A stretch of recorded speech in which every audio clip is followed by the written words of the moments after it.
Okay, next up in your character profiling masterclass is wolf spirit. Okay, so when you get a wolf person in your energy, this is a person that definitely, well, you think about wolves, they're in packs, right? And yes, you may have the lone wolf here, but as you can see in this card, this is a person or an energy that is at the perimeter. It's kind of like, excuse me, like a firewall here. So this is definitely energy that's very protective, right? I see you. I'm forward facing, right? Frontal facing. Like this is a very confrontational energy, but it's also a quiet energy. This is definitely that alpha wolf energy, right? But this is a person that, right, it's got their peripheries also on lock, right? So as a client or as a romantic partner, this is definitely someone that you can't get anything past, right? This is almost like a high priestess energy, but like if it were in the minor arcana, if you were referring to tarot or tarot. And so wolf energy is definitely a person that is cautious, that is very logic, right-brained, right? So very analytical, recognizes patterns, right? So as a client, they're a really great person to work with.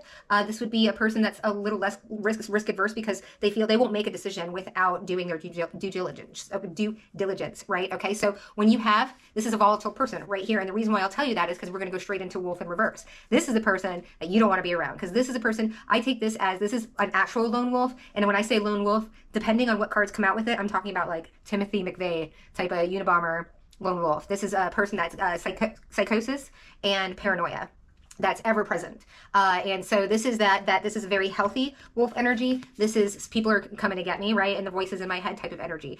So this is a person especially, and again, if they're on this action right here, especially as a client, this is a person that loves you when their money is up, but when as soon as something goes wrong, they'll flip on you. And this is very dangerous. And this is for me a mental instability, especially when it comes to romance. This is definitely a card also. I would be very careful if you were a parent and you were, getting cards for your kids. This is like, I know this sounds terrible, but I mean, this is what I do, right? I do criminal profiling. This is like someone that would be an active shooter, that depending on the card that it was paired with.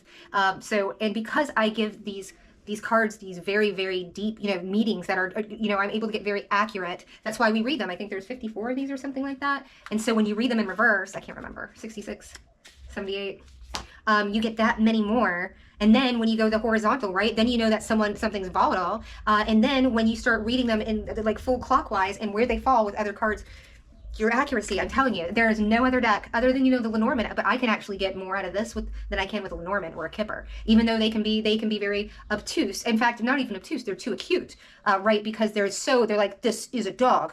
No other dog there. It's either loyalty or a real dog. And this gives you the subtleties of people's in real time. Okay, so do not, I'm telling you, if you really dedicate yourself to learning and giving your own meanings to these cards and what they mean to you, just watch the magic happen and being able to navigate people around you more. Okay, GoPro, stop recording.